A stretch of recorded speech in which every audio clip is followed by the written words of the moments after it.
ආයුබෝවන් ආදරණීය දරුදරියනි අපි අද සාකච්ඡා කරන්න යන්නේ ව්‍යාපාරද්දිනේ විෂය නිර්දේශයේ මාතෘකා 18න් 10 වෙනි මාතෘකාව.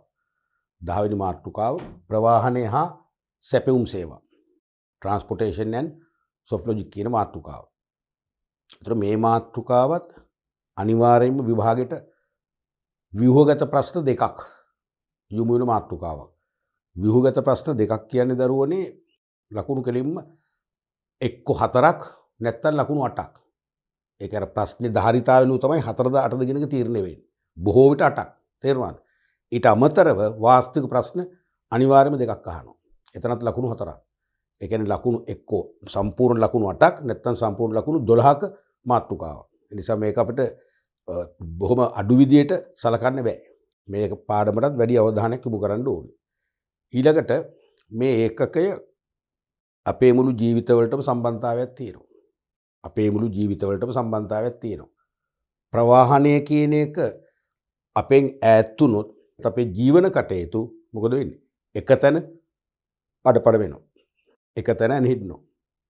දැන් යම් කිසි රටක දැන් මේ දවස්වල අපි දන්නවා ලෝකේ රටවල් අතර යුද්ධමය වාතාවරණයක් පැනලා ගිලා තියෙනවා.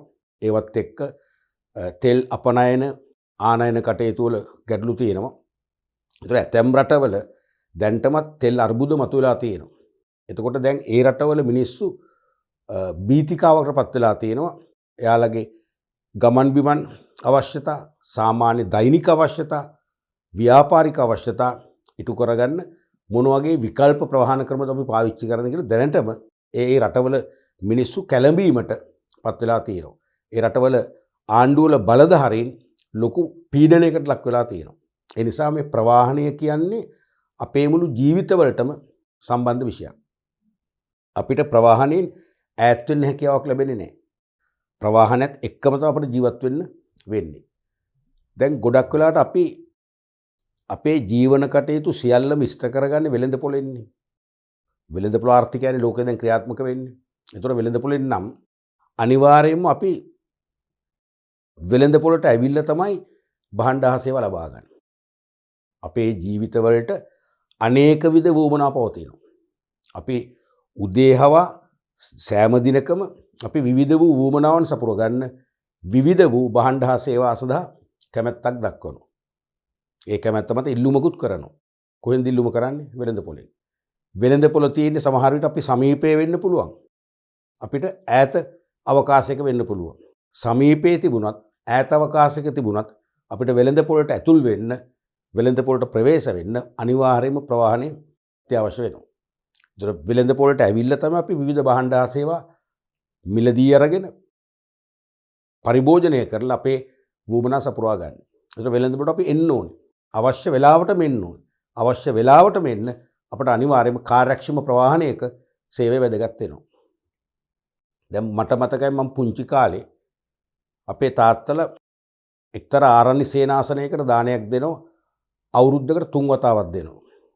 දැන් නම් ඒක ඉල්ලුම වැඩි නිසා ඒක වෙනත් අර පරිත්‍යාග කළ එක දානයයි තියෙන්නේ. ඒක අසල අවුරුද්දට 3 පාරක් දුන්නා.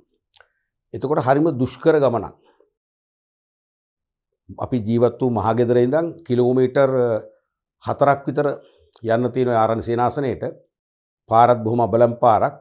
ඒ කාලේ අද වගේ ජනප්‍රිය ප්‍රවාහන මාධ්‍යයක් නැහැ. කාර්යක්ෂම ප්‍රවාහන මාධ්‍යයක් නැහැ. මූලික මාධ්‍ය කරත්ත. කරත්ත දෙකක් යනවා. චක්කල බෙදපු කරත්ත දෙකක්. උදේ පාන්දර කෑමු යාගෙන එතකොට ඒව අවශ්‍ය උපකරණ දාගෙන මොකද ඒ කාලේ ආරණ්‍ය සේනාසනේ උයන්න පහසුකම් නැහැ. අපි ව්‍යාපියාගෙන යන්න ඕනේ.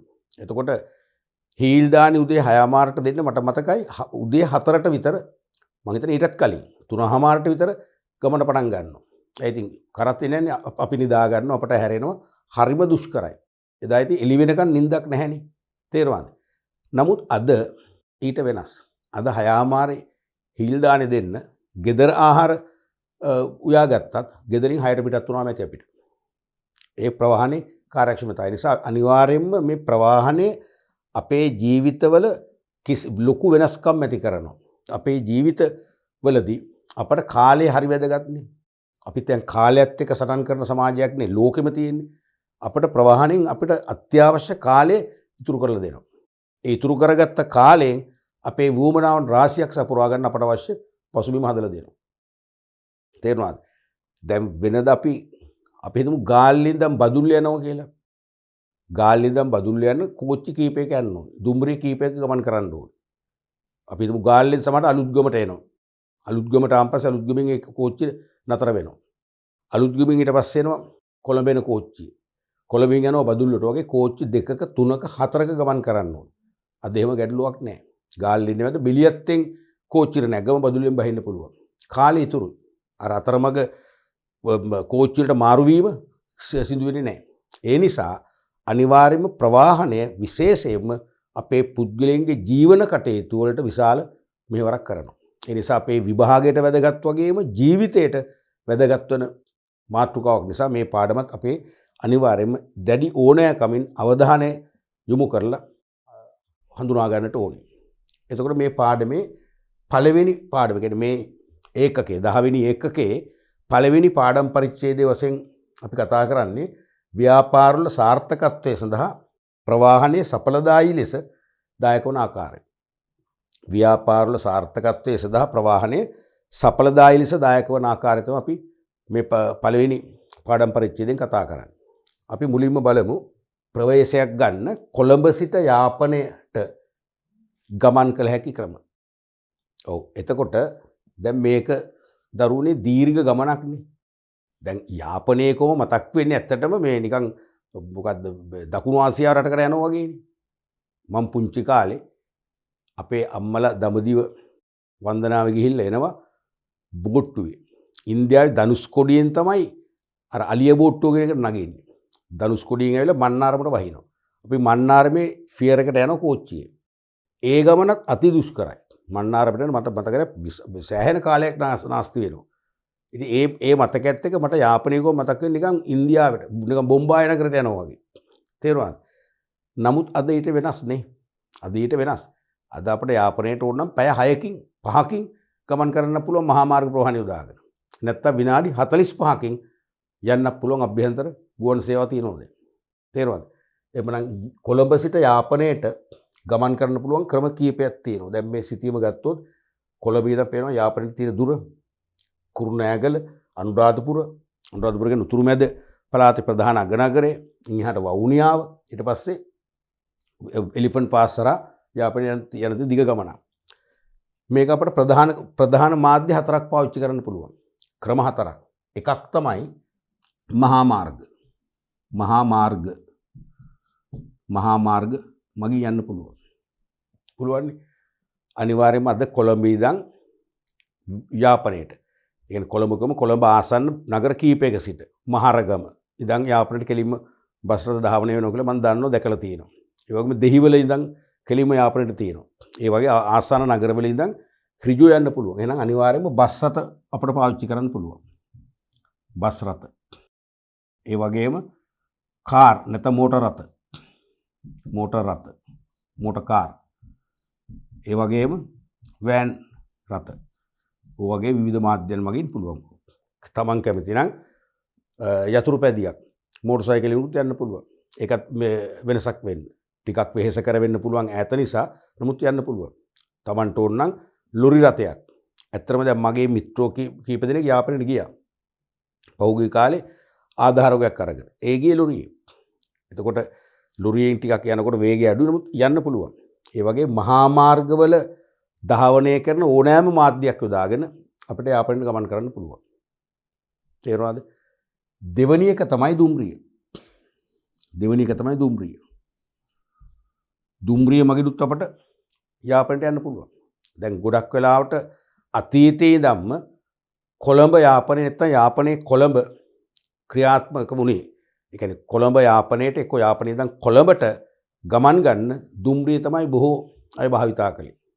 හිටපු රාජ්‍ය නායකයන් පවා දුම්රිය භාවිතා කරලා තියෙනවා කියලා ඉතිහාසයේ කියනවා. තේරුණාද? එතකොට අපිට අදටත් ඒ දුම්රිය සේවය යොදා ගන්න පුළුවන්. එහෙම කියනකොට මට තර කතාවකුත් මතක් වුණා. මම ළඟදී දැක්ක පත්තරයක ලිපියක්. එවකට හිටපු රාජ්‍ය නායකයෝ දෙන්නෙක්. තේරුණාද? රාජ්‍ය නායකයෝ දෙන්නෙක්. නම කිව්වට කමක් නැහැ. ඩඩ්ලි සේනානායක මහත්මයා සහ සර් ජෝන් කොතලාවල මහත්මයා. ඒ දෙන්න යාපනයට යනවා කාර් එකකින් මෝටර රථයෙන්. ගිහිල්ලා ඒගොල්ලන්ගේ ඒ රාජකාරී වැඩ කරලා මොන හරි නිරීක්ෂණ චාරිකාවට ගිහිල්ලා තිබුණේ. ඒගොල්ලෝ තීරණය කරනවා එනකොට වෙහෙස කරයිනේ මොකටද අපි රීදුරා හිටියේ වුණත් මේ යන්නේ කෝච්චිය දාගෙන යන් කියලා කාර් එක. කෝච්චිය දාගන්න පුළුවන් කාර් එක. තේරුණාද? කියලා අන්තිමට ස්ටේෂනට එනවා කල්ැතුව. ඇවිල්ලා ටිකට් එකක් ඉල්ලනවා. ඉල්ලනකොට ඒක ස්ටේෂන් මාස්ටර් නිදි. එතකොට තව වෙලා තියෙනවා කියලා කියනවා.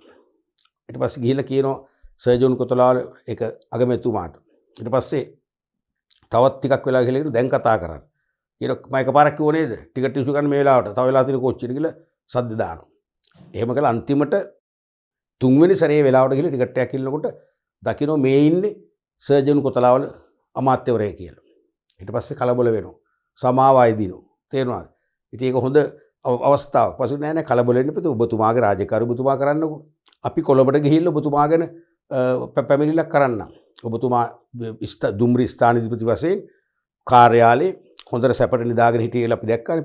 අපි කම්ප්ලේන් කරන්නම් කියලා. ඔයගේ කතන්දරයක් ගියා ඉතින්. ඒ ලස්සන කතන්දර. ඒ කියන්නේ ඒකෙන් මම ඔප්පු කළේ රාජ්‍ය නායකයන් පවා යාපනයේ ඉඳන් කොළඹට හෝ කොළඹ ඉඳන් යාපනයට යන්න දුම්රිය එදා පාවිච්චි කළා. මෝටර රථයේ එන එකත් දුෂ්කරයි කියලා හිතලා දුම්රිය.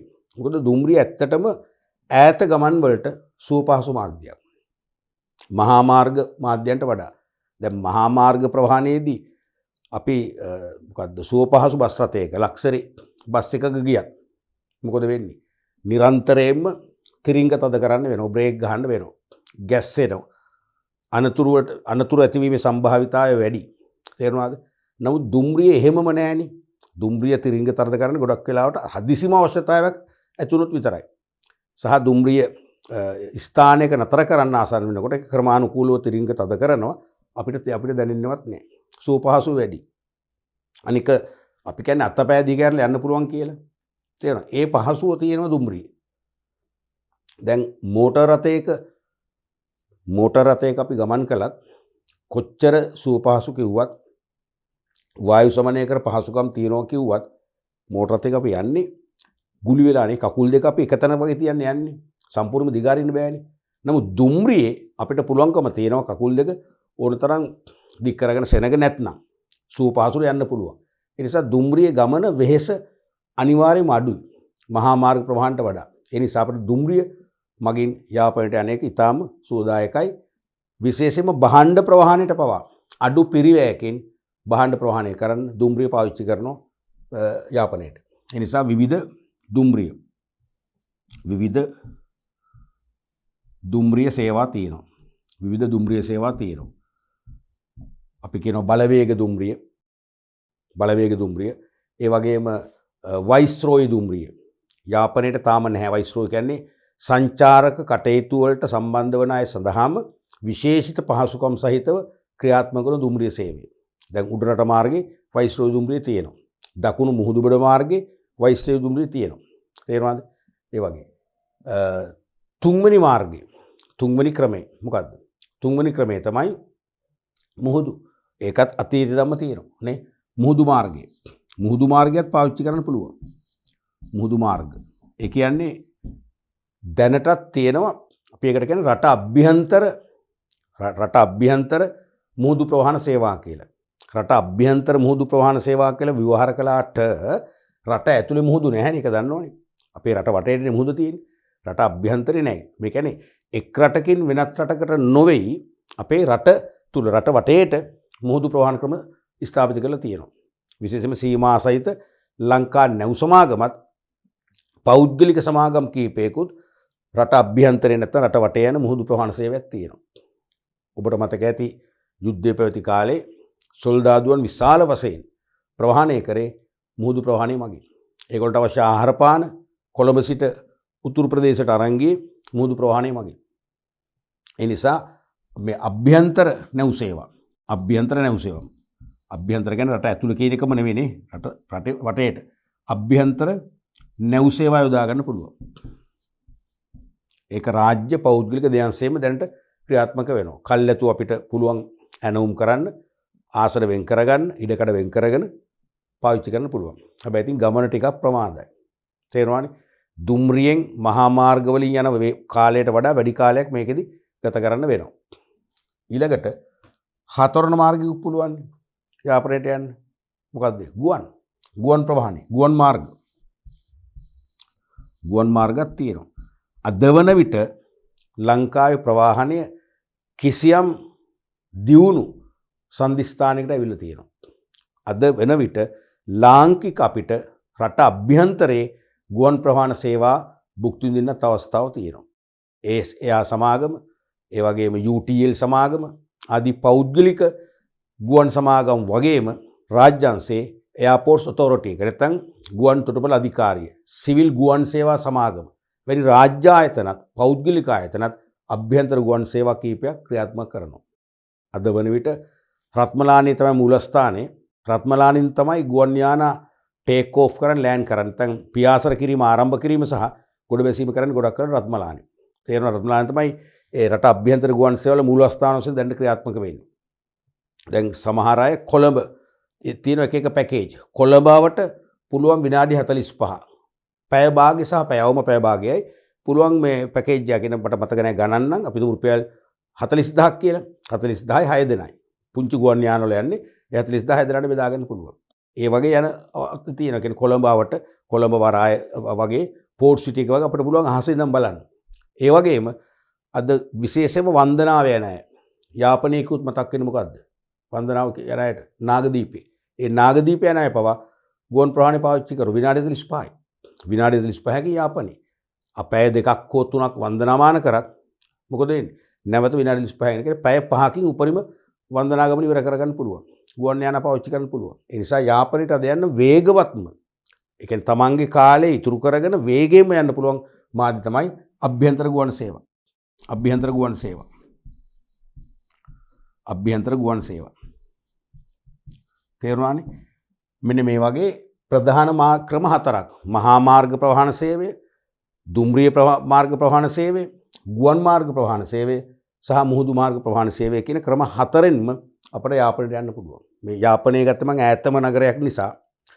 නමුත් යාපනය විතරක් නෙවෙයි කොළඹ ඉඳන් බදුල්ලට, බදුල්ල ඉඳන් කොළඹට, කොළඹ ඉඳන් හම්බන්තොටට, කතරගමට, එහෙ ඉඳන් කොළඹට ආදී වශයෙන් ඕනම ප්‍රදේශයකට මේ ප්‍රවාහන සේවා පාවිච්චි කරන්න පුළුවන්. තේරුණාද? දැන් කොළඹ ඉඳන් බදුල්ලට මුහුදු මාර්ගය පුළුවන්ද කරන්න? පුළුවන්. එකම දේ දැන් කොළඹ ඉඳන් බදුල්ලට රට ඇතුළෙන් යන්න බෑ. නමුත් රට වටේ යන්න පුළුවන් නේ. කොළඹ ඉඳන් එක්ක හම්බන්තොට හරහා යන්න පුළුවන් මේ බදුල්ලට. ඒ කියන්නේ උළුවිල් වරායට ගිහිල්ලා උළුවිල් වරායේ ඉඳන් කොහොමත් යම් ප්‍රමාණයක් දුරකට අභ්‍යන්තර මහා මාර්ගෝ දුම්රිය ප්‍රවාහනය පාවිච්චි කරලා ක්‍රියාත්මක කරන්න පුළුවන්. තේරුණානේ? ඔය වගේ අපිට විවිධ ක්‍රම විකල්ප ක්‍රම ඕනෑම ප්‍රදේශයකට පාවිච්චි කරන්න පුළුවන්. සහ අපි පාවිච්චි කරමින් ඉන්නවා. පැහැදිලිනේ? දැන් ඔබ ලබන අවුරුද්දේ විභාගයට සූදානම් වන විට මොකද වෙන්නේ? විභාගයට යන්නත් මේ ප්‍රවාහන මාධ්‍ය යන්න ඕනේ. ඔබ විභාගයට පෙර පාසල් අධ්‍යාපනය ලබන්න ප්‍රවාහන මාධ්‍ය යන්න ඕනේ. තේරුණාද? දැන් මම දකින්න ඔය පාරේ ගමන් කරනකොට කොළඹ ප්‍රධාන පෙළේ පාසල් වලට ළමයි ගන්නේ නැහැනේ දරුවනේ. ළමයි ගන්නේ නැහැ. අවිස්සාවෙල්ලෙන් රත්නපුරෙන් එහෙම ගන්නේ නැහැනේ. මොකද ඒකේ බල ප්‍රදේශයක් තියෙනවනේ. ගන්න නැතුණාට කොළඹ ප්‍රධාන පෙළේ පාසලක ඉඳන් අවිස්සාවෙල්ලට බස් මේ පාසල් බස් රථ තියෙනවා. ඒක තමයි හොඳම විහිළුව. තේරුණාද? ඒක මොන හරි ක්‍රමයකින් ඒගොල්ලෝ ඇවිල්ලා.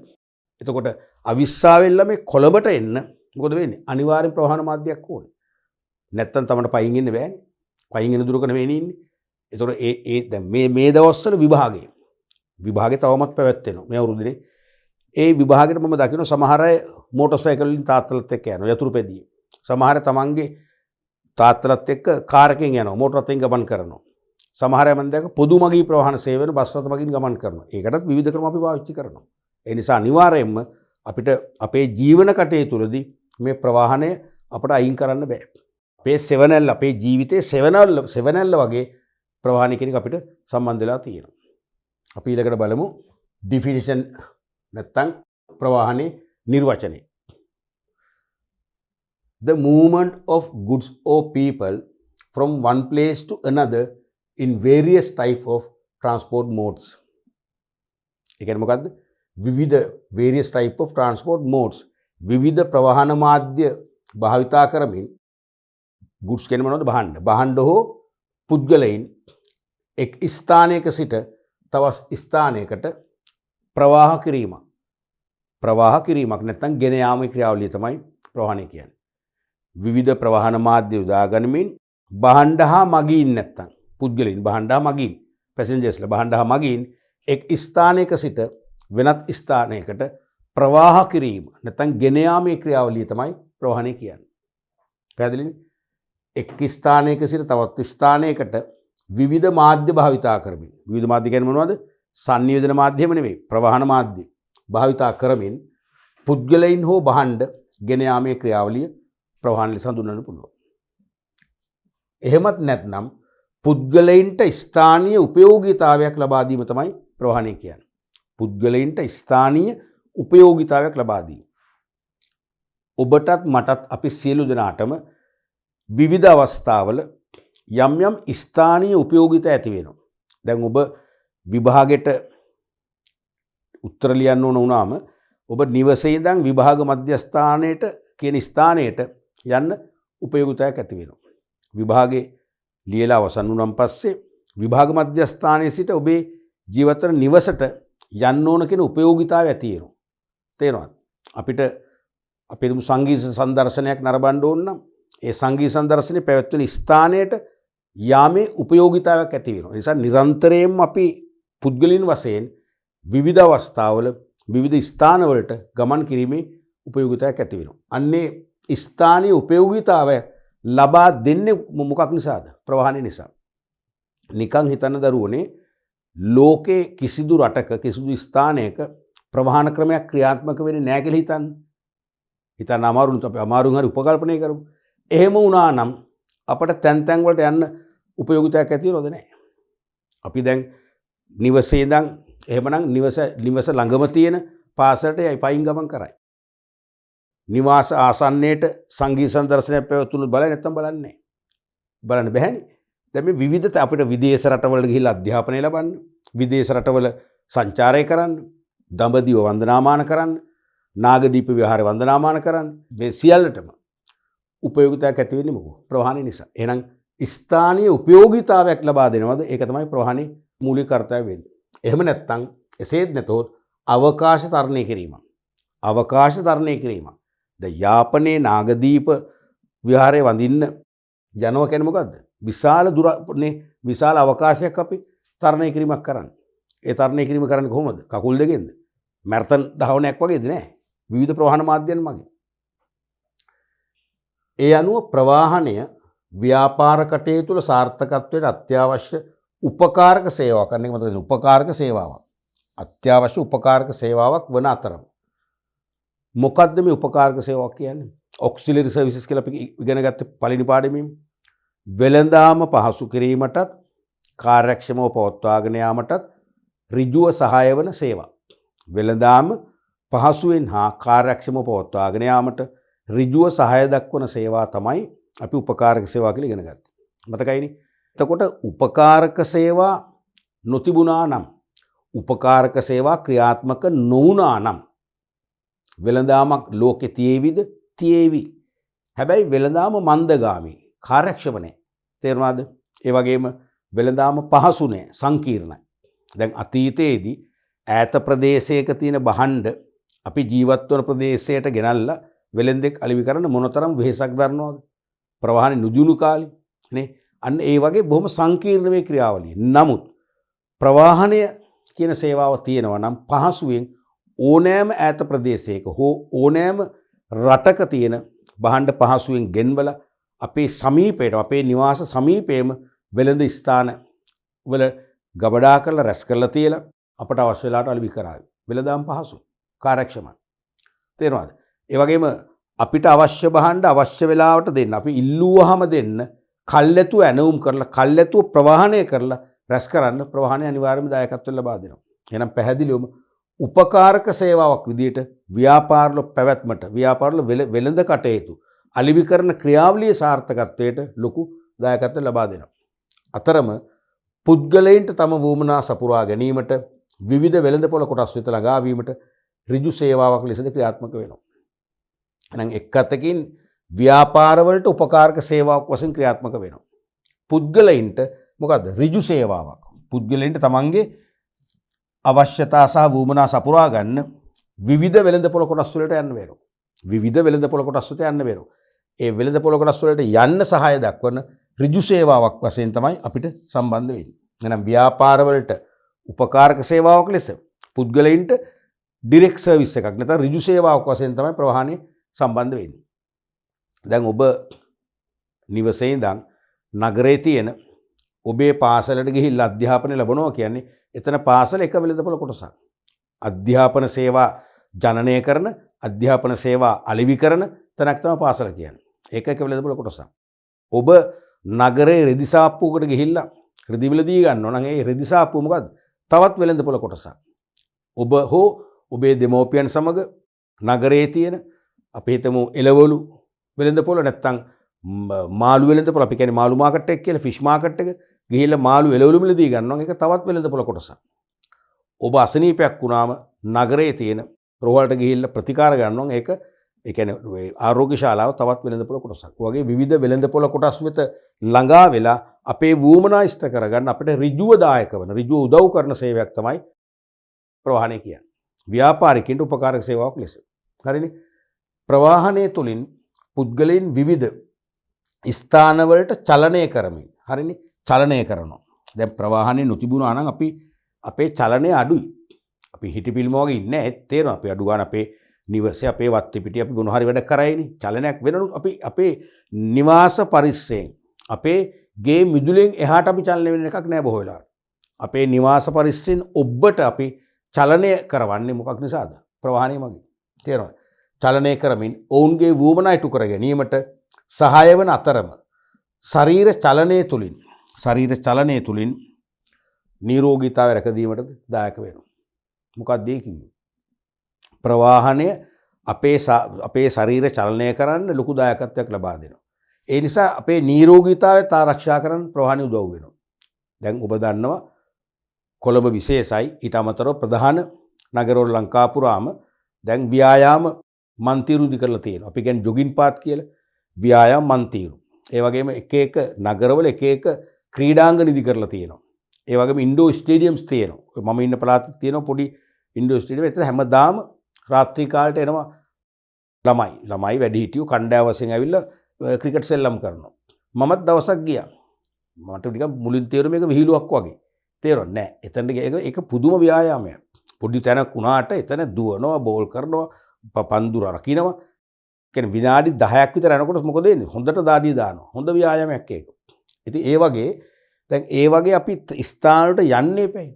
නිකන් යන්න බෑනේ. සමහරට ජොගින් පාත් එකක් තියෙන කිලෝමීටර් 5ක් විතර එහා. කිලෝමීටර් 5ම පයින් යන්නේ නැහැ නේ කෙනෙක්.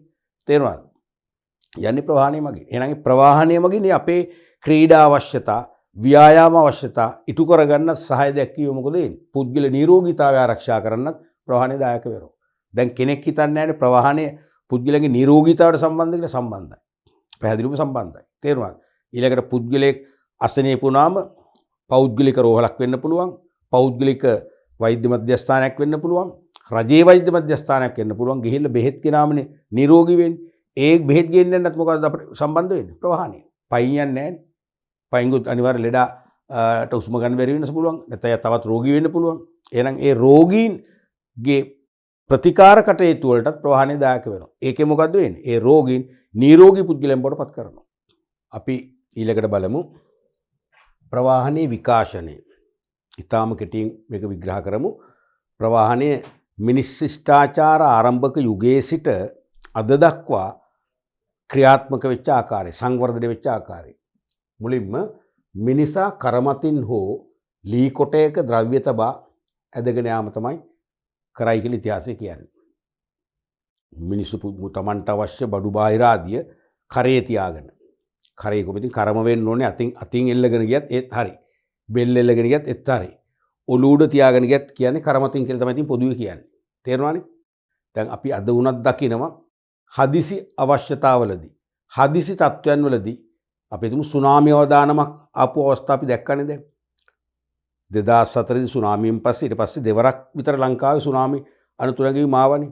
එයාව මොකද වෙන්නේ? මිනිස්සු අතර අහු වෙන බඩු ටිකක් අරන් සමහර අය ඔළුවේ තියාගෙන සමහර අය කරේ තියාගෙන පොඩි ළමයි වඩාගෙන ආරක්ෂිත ස්ථාන කර ගමන් කරනවා. එහෙනම් ඒ වගේ අතීතයේදී මිනිසා කරමතින් හෝ එහෙම නැත්නම් ලී කොටයක කොම සමහර එක ලෑලි වගේ පැතලි එකක් වෙන්න පුළුවන්. ඒකේ බහන්න තියාගෙන ඒකට පිටු මොන හරි ලණුවක් වෙන්න පුළුවන්. නැත්නම් ගහක සවිමත් වැලක් වෙන්න පුළුවන් දාලා ඇදගෙන යනවා.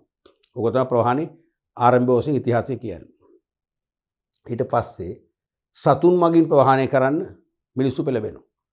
විශේෂයෙන්ම බැටළුවන්ගේ පිටේ නැත්නම් කරමත බහඬ පොඩි තියලා ගැට ගහලා ඒ බැටළුවන් මගින් බහඬ ප්‍රවාහන බැටළුවන් විතර නෙවෙයි තව බූරුවෝ ඒ වගේම අලි තේරෙනවද ඒ වගේ සතුන් දාගෙන බහඬ ප්‍රවාහනය කරන්න ක්‍රියාත්මක වෙනවා පෙළඹෙනවා දෙවෙනි යුගයේදී.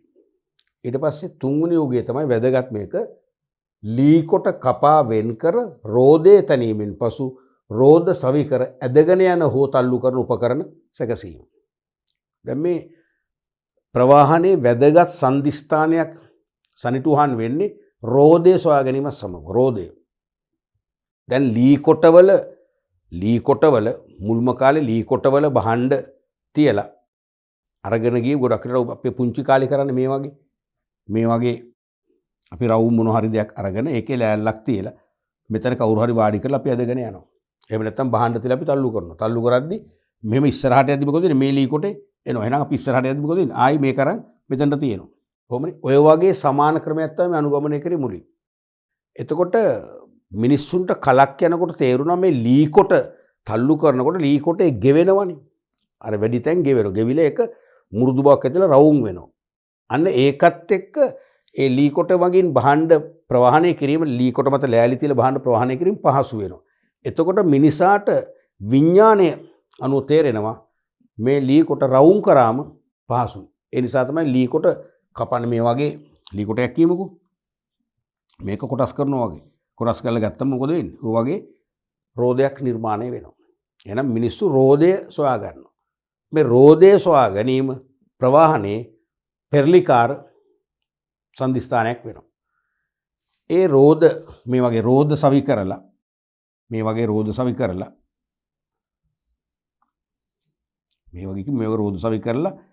ගොඩකට මේ දැවතම සම්බන්ධ කරන්න. මෙතනට දානවා ලෑලි තට්ටුවක්. මෙන්න මෙතන බහඬ තියලා මේක එක්ක ඇදගෙන යනවා. මෙතනින් පුළුවන් ලණුවක් දාලාම ඇදගෙන යන්න. එහෙම නැත්නම් තල්ලු කරනවා. හරියට අර රේල් පාරේ යන්නේ ඩක්කුව කියලා එකක්. නඩත්තු කටයුතු ඒ වගේ ඩක්කුව වගේ එකක්. එන්ජින් එකක් නැහැ. යාන්ත්‍රික ක්‍රියාකාරීත්වයක් නැහැ.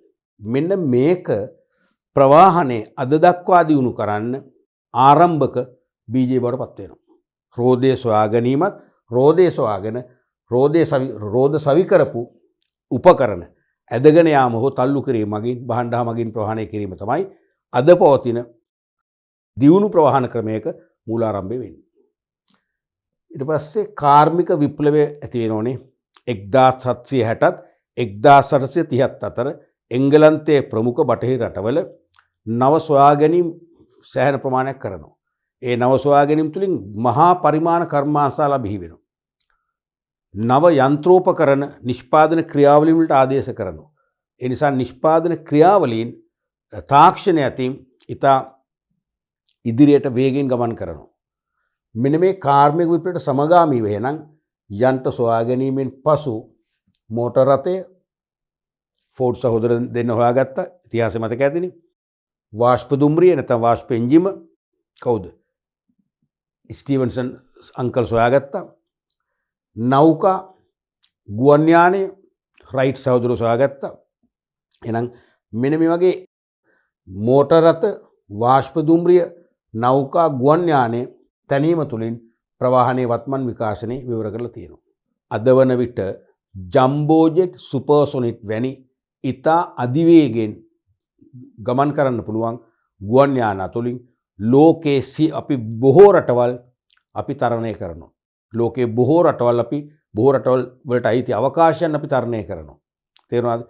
ඒ වගේම අධි සුඛෝභෝගී හරියට තරු 5 සංචාරක හෝටලයට ගියා සමානයි සමහර නෞකා තුල ගියන් පස්සේ කිසිදු වෙනසක් නැහැ. තේරුණාද? උගන්නව පැද්දෙනව දැනෙන්නෙත් නැහැ. ඒ වගේ අධි සුඛෝභෝගී ඒ වගේම අධි වේගෙන් යාත්‍රා කරන්න පුළුවන් නෞකා මගින්ද අපි අවකාශ තරණය කරනවා. ඒ වගේම විදුලි දුම්රිය මගින් ඉතා වේගයෙන් හරියට විදුලි දුම්රිය ගමන් කරද්දී නිකන් ගුවන් යානයක ගමන් කරනවා හා සමානයි. දැනෙන්නේවත් නැහැ.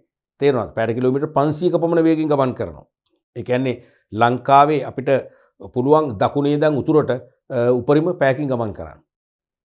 අපි හිතමු ලංකාවේ දකුණේ දෙවුන්දර තුඩුවේ සිට උතුරේ පේදුරු තුඩුවට යන්න.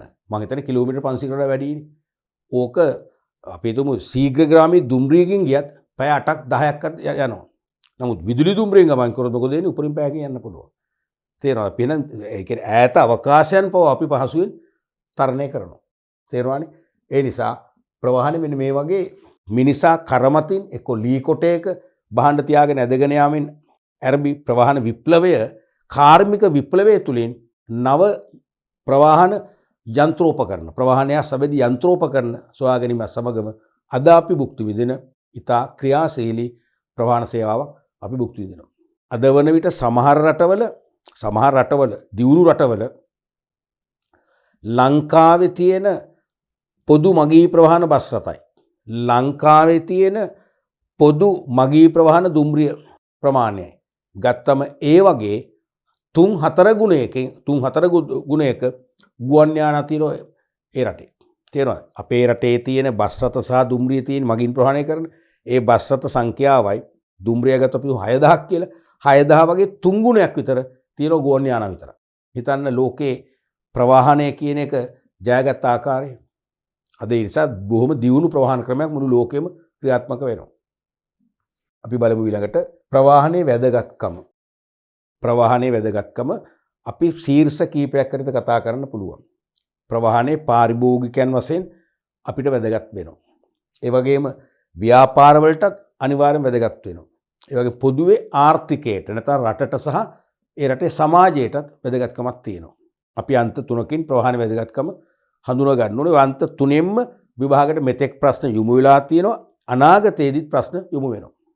ඔය අන්ත තුනෙන්ම. තේරුණානේ? ව්‍යාපාර කටයුතු මෙන්ම සමස්ත සමාජයටද ප්‍රවාහනය අද අත්‍යවශ්‍ය සේවාවක් බවට පත්ව ඇත. තේරුණාද? ව්‍යාපාර කටයුතු වලටයි සමස්ත සමාජයටයි ප්‍රවාහනය අත්‍යවශ්‍යම සේවාවක්. ඒක මම මේ පාඩම ආරම්භක ප්‍රවේශයේ සිටම මගේ අතින් කියවුණා. ආර්ථිකයන් සංවර්ධනය කිරීමටද ජාත්‍යන්තර වෙළඳාමේ වාසි අත්කර ගැනීමටද ගෝලීයකරණයේ අත්වාරමක් ලෙසද මානව සබඳතා තහවුරු කරන මාධ්‍යයක් ලෙසද වටිනා සේවාවක් ඉටු කරයි. මේ කියන විදිහට ප්‍රවාහනය අපිට බහුකාර්ය සේවාවක් ඉෂ්ට කරන මාධ්‍යයක් නැත්තම් ක්‍රියාවලිය බවට පත් වෙලා තියෙනවා. මොකද එකක් තමයි ආර්ථිකයන් සංවර්ධනය කරන්න. ලෝකේ රටවල් දියුණු සංවර්ධිත රාජ්‍යයන් බවට පත් කරන්න ප්‍රවාහනයේ දායකත්ව සපයනවා. නිදසුනක් ලෙස අපේ රට ගමුකෝ. අපේ රටේ තියෙනවා ලෝකේ කිසිම රටක නැති නිමැවුම්. ලෝකේ කිසිම දියුණු රටකට බිහි කරන්න බැරි නිමැවුම් අපේ රටේ තියෙනවනේ. ඒ නිමැවුම් ලෝකයට අලිවි කරොත් අපනයනය කළොත් තමයි අපට විනිමය ලැබෙන්නේ. ඒ විනිමය තුලින් අපේ රටේ යටිදල පහසුකම් සංවර්ධනය කරන්න, මිනිස් වූමනා ඉෂ්ට කරන්න, සේවා පුළුල් කරන්න, ඒ තුලින් මිනිසුන්ගේ ජීවන තත්ත්වය වර්ධනය කරන්න, අන්න ඒ තුලින් රටේ සංවර්ධනය විවර කරගන්න හැකියාව ලැබෙනවා.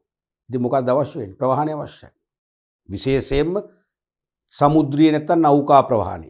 ගුවන් ප්‍රවාහනය තිබුණොත් තමයි වෙනත් රටවල නිපදවන්න බැරි අපේ රටට විශේෂ නිපදවිය හැකි භාණ්ඩ අපනයනය කළ අපට විනිමය උපය ගන්න පුළුවන් වෙන්නේ. අපේ රට සංවර්ධනය කරන්න පුළුවන් වෙන්නේ එවනම් ප්‍රවාහන මාධ්‍ය තිබුණොත් විතරයි. ඊළඟට ජාත්‍යන්තර දාමේ වාසියත් කර ගැනීමට අපේ රටේ නිපදවන්න බැරි අපේ රටට අත්‍යවශ්‍ය සීමිත භාණ්ඩ ප්‍රමාණයක් හරි ගෙන්න ගන්න වෙනවනේ. ආනයනය කරන්න වෙනවා. මොකක්ද අවශ්‍ය වෙන්නේ? ජාත්‍යන්තර ප්‍රවාහන පහසුකම් අවශ්‍ය වෙනවා. අපේ රටේ නිපදවන අපේ රටේ පරිභෝජනයට අවශ්‍ය ප්‍රමාණය ඉක්මවා අතිරික්ත නිෂ්පාදන බිහි කරනවානේ. මේ අතිරික්ත නිෂ්පාදන අනිවාර්යයෙන්ම අපි ලෝකයට අලිවි කළ යුතුමයි. ලෝකයට අලිවි කර විනිමය උපයාගත යුතුයි. ඒ විනිමය තමයි අපේ රටේ පාසල් ඉදි කරන්න, විශ්වවිද්‍යාල ඉදි කරන්න, ආරෝග්‍ය ශාලා පහසුකම් වැඩි කරන්න, මං මාවත් ඉදි කරන්න, මිනිස්සුන්ට අත්‍යවශ්‍ය බෙහෙත් මිලදී අරගෙන නොමිල බෙදා හරින්න, ඒ තුලින් මිනිස්සුන්ගේ ජීවිත උසස් කරන්න අනිවාර්යයෙන්ම ප්‍රවාහනේ ඍජු දායකත්වය ලබා දෙනවා. ඊළඟට ගෝලීයකරණයේ අත්විවරමක් ලෙස ගෝලීයකරණය කියලා අපි ඉගෙන ගත්තනේ මතකනේ මුලින්ම ග්ලෝබලයිසේෂන්. ගෝලීයකරණය කියන්නේ ලෝකේ රටවල් භෞතිකව නොවේ. ලෝකේ රටවල් භෞතිකව නොවේනේ. සමාජීය ආර්ථික වශයෙන්, සමාජීය වශයෙන්, ඒ වගේ මොනවාද තාක්ෂණික වශයෙන්, සංස්කෘතිකමය වශයෙන් එකට ඒකාබද්ධ වීම. නැත්නම් ලෝකේ රටවල් විවිධ මානයන්ගෙන් ඒකාබද්ධ වෙලා එක එක රටවල් අනික් රටවල් මත රඳන නැත්නම් අන්තර් පරායප්තතාවයකට පත් වෙනවා. හෙවත් ලෝකයේ සියලු රටවල් තනි රටක් නැත්නම් තනි ග්ලෝබ් එකක්, සිංගල් ග්ලෝබ් එකක් බවට පත් වෙනවා. මේ ලෝකේ රටවල් එකට ඒකාබද්ධ වීම තමයි ගෝලීකරණය කියන්නේ. ගෝලීකරණයේ ප්‍රධානම මෙවලමක් වශයෙන් සක්‍රිය වෙන්නේ මොකද්ද? sannivedana ප්‍රවාහණය. sannivedanaye මගින් ලෝකේ රටවල් අතර මානව සම්බන්ධතා වර්ධනය වෙනවා. ප්‍රවාහණය මගින් කරන්නේ මොකද්ද? ඒ මානව සම්බන්ධතා භෞතික වශයෙන් ක්‍රියාත්මක කරනවා. අන්න භෞතික වශයෙන් ක්‍රියාත්මක කරාම තමයි සමාජීය වශයෙන්, දේශපාලනික වශයෙන්, ආර්ථික වශයෙන්, තාක්ෂණික වශයෙන් ආදි වශයෙන් මොකද වෙන්නේ? සම්බන්ධතා ගොඩනගෙන්නේ. ඒක තමයි ගෝලීකරණය කියන්නේ. එහෙනම් ගෝලීකරණය ඇත්තටම සක්‍රිය කරන්න බෑ. ගෝලීකරණය ඇත්තටම සක්‍රිය කරන්න බෑ. මොකක් වුණා නන්ද? ප්‍රවාහණය නොතිබුණා නම්. sannivedanaye නොතිබුණා නම්. එහෙනම් sannivedanaye වගේම sannivedanayen ගෝලීකරණයට අවශ්‍ය පසුබිම හදන එකයි කරන්නේ. තේරුණාද? ඒ පසුබිම හැදුර පස්සේ ඇත්තටම ගෝලීකරණය ක්‍රියාත්මක කරන්න ප්‍රවාහණය දායක වෙනවා. ඊට අමතරව මානව සබඳතා තහවුරු කරන මාධ්‍යයක් වෙන්නේ ප්‍රවාහණය. මානව සබඳතා. දැන් අපි ඔබට අත්දැකීම් ඇති අපේ ඥාතීන් හිතවතුන් ලංකාව පුරා ලෝකේ පුරා විසිරලා ඉන්නවා. දැන් මටත් මේ අත්දැකීම තියෙනවා. මම මේ කියන අත්දැකීම ඔබට අනිවාර්යයෙන්ම තියෙනවා. දැන් මගේ සමහර මිත්‍රයෝ ඉන්නවා සතියකට දෙකකට සැරයක්වත් අපි කෝල් එකක් දීලා ඒගොල්ලොත් එක්ක කතා කරනවා.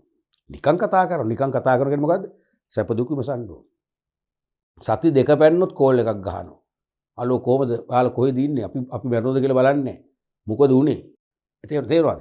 නිකන් අපිට දෝෂාරෝපණයක් කරනවා. ඒ මොකද මේ මානව සබඳතා. මානව සබඳතා. ඔය දෙකම වලට අනිවාර්යයෙන්ම තියෙනවා. විදේශගත ඔයගොල්ලන්ගේ ඥාතීන් ඉන්නවා. ඔබේ පවුලට හිතවත්කම් තියෙන. ඇත්තටම උදව් උපකාර කරන ඥාතීන් ඉන්නවා. ඒගොල්ලොත් එක්ක අපි සම්බන්ධකම් තියාගන්න ඕන. සම්බන්ධකම් තියාගන්න මොකද වෙන්නේ? sannivedana විතරක් මදි. sannivedanayen අපි ඒ සම්බන්ධකම් වල මානව සම්බන්ධකම් වල ප්‍රාථමික අවස්ථාවක් විඳිනවා. නමුත් ඒ ප්‍රාථමික අවස්ථාවෙන් පමණක් අපට සෑහීමකටපත් වෙන්න බෑ. අපි හමු වෙන්නත් වෙනවා. එක්කෝ ඒගොල්ලෝ මෙහෙ එන්න ඕනේ, එක්කෝ අපි එහෙ යන්න ඕනේ. තේරෙනවද? ලංකාවේ පො අපි ඒකනේ දැන් සමහර අසිංහල අවුරුද්දට නැත්තම් නිවාඩු කාලෙට හොලිඩේ එකකට අපි මොකද කරන්නේ? ට්‍රිප් එකක් යනවා. ට්‍රිප් එක යන අතරේ ඒ අපි ට්‍රිප් එක යන මාර්ගයේ අපේ හිතවතුන් ඥාතීන් බැහැ දකින්න යනවද නැද්ද? යනවා. ඒක අවශ්‍යයි. එහෙම වුණොත් තමයි මානව සම්බන්ධය ඇති වෙන්නේ. ඔබ ජීවත් වෙන්නේ අපි හිතමු මීගමුවේ නම් නැත්නම් යාපනයේ නම් ඔබේ ළඟම ඥාතීන් කතරගම ඉන්නව නම් ඒ කතරගම ඥාතීන්ගේ විවිධ උත්සව අවස්ථාවලට ඔබට ආරාධනා කරනවා. යනවද නැද්ද? යන්න වෙනවා. ගියේ නැත්තම් මොකද වෙන්නේ? ඒ මානව සම්බන්ධතා බිඳ වැටෙනවා. එහෙම යන්න මොකද්ද උපකාර වෙන්නේ? ප්‍රවාහණය. අනිවාර්යයෙන්ම ප්‍රවාහණය. එහෙනම් sannivedanayen කරන්නේ මානව සම්බන්ධතාවල ප්‍රාථමික අවස්ථාව ඉටු කරන එක විතරයි. මානව සම්බන්ධතාවල ද්විතීයික අවස්ථාව ඉෂ්ට කරන්නේ මොකෙන්ද? ප්‍රවාහණය මගින්. තේරුණාද? ඔයගේ වටිනා සේවාවක් විවිධ කෝණයන්ගෙන් ප්‍රවාහණයෙන් අපිට ලබන්න පුළුවන්කම තියෙනවා. කෙටියෙන් පවසතොත් අද වන විට ප්‍රවාහන ක්‍රම වුවමනාවලින් මෙන්න වැදගත්ම ප්‍රකාශයක් තියෙනවා මෙතන. වුවමනා වලින් ඔබට ගොස් මිනිස් අවශ්‍යතා බවට පරිවර්තන වී ඇත. එහෙනම් අද වෙනකොට ප්‍රවාහණය කියන්නේ වුවමනාවම නෙවෙයි. තේරෙනවද? වුවමනාවලින් ඔබට ගිහිල්ලා මිනිස් අවශ්‍යතා බවට පත් වෙලා තියෙනවා. මතකනේ? අවශ්‍යතා කියන්නේ මිනිසාට ජීවත් වීමට අනිවාර්යයෙන්ම සපුරාගත යුතු කායික හෝ මානසික තත්ත්වයන් කියලා අපි පළවෙනි පාඩමේ ඉගෙන ගත්ත මතක ඇති. මිනිසාට ජීවත් වීමට අනිවාර්යයෙන්ම සපුරාගත යුතු කායික හෝ මානසික තත්ත්ව තමයි අවශ්‍යතා කියන්නේ. තේරුණානේ? ඒ කියන්නේ අවශ්‍යතා සපුරාගත්තේ නැත්නම් අනිවාර්යයෙන්ම මිනිසාගේ ජීවන පැවැත්ම අවසන් වෙනවා. මිනිසුන්ට ජීවත් වෙන්න බෑ. නමුත් වුවමනා කියන්නේ අවශ්‍යතා සපුරා ගැනීමට නිශ්චිත භාණ්ඩ හා සේවා වලට ඇතිවන කැමැත්ත. නැත්නම් යම්කිසි හඳුනාගත් භාණ්ඩයක් හෝ සේවයක් පරිභෝජනය කරන දක්වන කැමැත්ත තමයි වුවමනා කියන්නේ. වුවමනා අනිවාර්ය නෑ.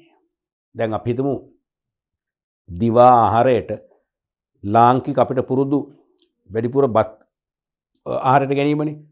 බත් ආහාරයට ගත්තේ නැත්නම් මැරෙනවද? නෑ, විකල්ප තියෙනවා. පාන් කන්න පුළුවන්. පානුත් බැරනම් කේක් කන්න පුළුවන්. මැරෙන්නේ නෑනේ. තේරෙනවද? ඒ නිසා වුවමනා අනිවාර්ය නෑ. ජීවත් වෙන්න අනිවාර්ය නෑ. නමුත් අවශ්‍යතා ජීවත් වෙන්න අනිවාර්යයි. ප්‍රවාහන ක්‍රම කියන්නේ වුවමනානේ. දැන් අපිට යම් ගමනාන්තයකට යන්න, ඩෙස්ටිනේෂන් එකට යන්න අපිට සමහර විට මට වුවමනා වෙන කෝච්චිය. ඔබට වුවමනා වෙන මෝටර රථය. තවත් කෙනෙකුට යතුරු පැදිය මොටර් සයිකල් එක. තවත් කෙනෙකුට ගුවන් සේවය. ඒ වුවමනාවන්නේ. එතකොට අපි ගමනාන්තයේ කෝච්චියෙන් ගියේ නැතුව කාර් එකකින් ගියා කියලා අපිට මැරෙන්නේ නැහනේ. ජීවිත හානියක් ඇති වෙන්නේ නැහනේ. කාර් එකකින් යන ගමන මොටර් සයිකල් එකකින් ගියයි කියලා අපිට ජීවිත හානියක් වෙන්නේ නැහනේ. තේරුණාද? වුවමනා. නමුත් අවශ්‍යතා කියන්නේ අනිවාර්යයෙන්ම අපේ ජීවිතවලට පැවැත්මට ඍජුව බලපානවා. අවශ්‍යතාවයේ සපුරා ගන්න බැරි නම් අපි ජීවත් වෙන්නේ නැහැ කියන එක මේ කියන්නේ. එහෙමනම් මේක කියන්නේ ඒකයි. අද එහෙනම් ප්‍රවාහනය කියන්නේ වුවමනාම නෙවෙයි. ඊටත් වඩා ඔබට දාලා තියෙනවා. ඒ කියන්නේ මිනිස් අවශ්‍යතා හා සමානයි. ඒ කියන්නේ ප්‍රවාහනය නැත්නම් මිනිස්සු මැරෙනවා. මිනිස්සුන්ගේ ජීවන පැවැත්ම අවසන් වෙනවා. ඒකෙත් ඇත්තක් තියෙනවානේ. ප්‍රවාහන මාර්ග නොමැතිනම් අපිට අපි කිලෝමීටර් 20ක් 25ක් දුර පයින් ගමන් කරන්න වෙනවා නම් අසාධ්‍ය රෝගියෙක් ඒ කිලෝමීටර් 25 පයින් යනකොට මොකද වෙන්නේ අපි දන්නවනේ. එහෙනම් ඒ අවශ්‍යතාවයක් තමයි. ඒ කියන්නේ ප්‍රවාහනය මිනිසාගේ ජීවන පැවැත්මට අනිවාර්යයෙන්ම අත්‍යවශ්‍ය වෙලා තියෙන නිසා ප්‍රවාහනය කියන්නේ වුවමනා නෙවෙයි. වුවමනා වලට එහාට ගියපු මිනිසාගේ ජීවන පැවැත්ම තහවුරු කරන අවශ්‍යතාවවලට පත් වෙලා තියෙනවා.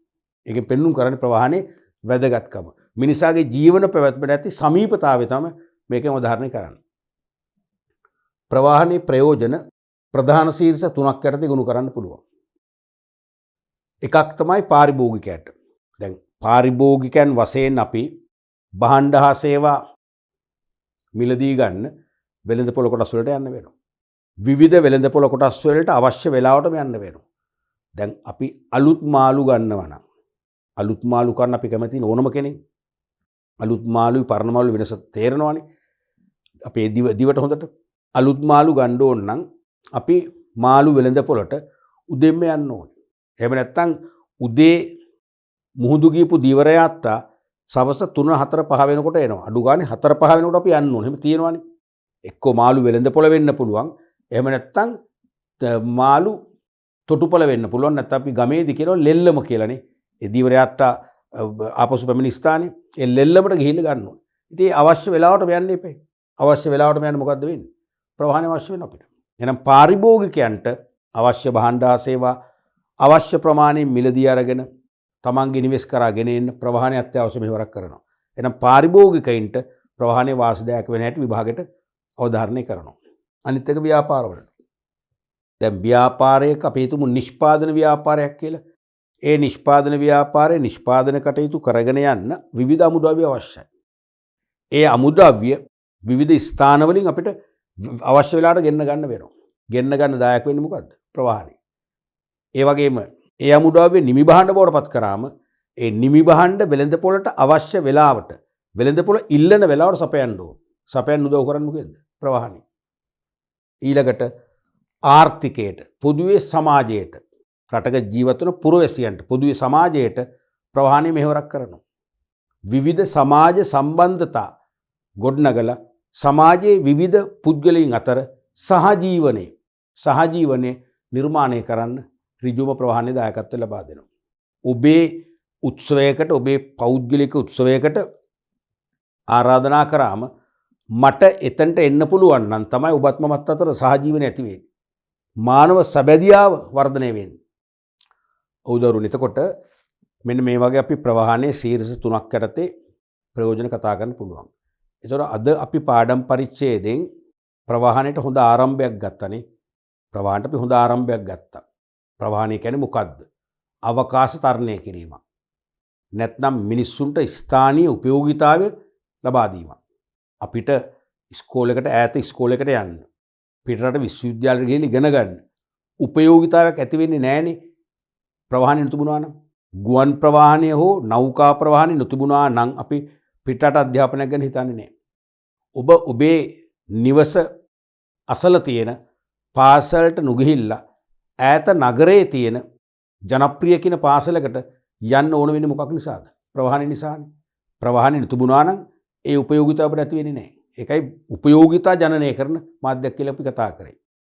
ඒතකම අපි කිව්වා මේ ප්‍රවාහනය මිනිස්සුන්ගේ කරමතින් බහන්න අරගෙන ගිහිල්ලා බැටළුව බූරුව වැනි සතුන් යොදාගෙන බහන්න ප්‍රවාහනය කරලා ආරම්භ වෙච්ච ප්‍රවාහන ගමන අද වන විට කාර්මික විප්ලවයෙන් පස්සේ දියුණු ප්‍රවාහන මාධ්‍යයන්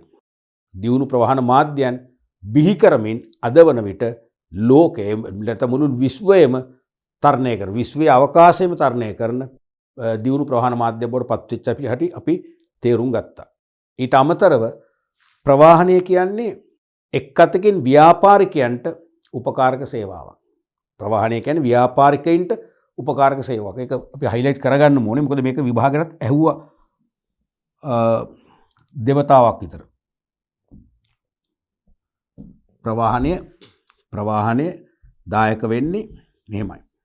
ප්‍රවාහනය එක ව්‍යාපාරිකයින්ට ව්‍යාපාර වෙත අනිවාර්යයෙන්ම මොකද්ද? උපකාරක සේවාවක්.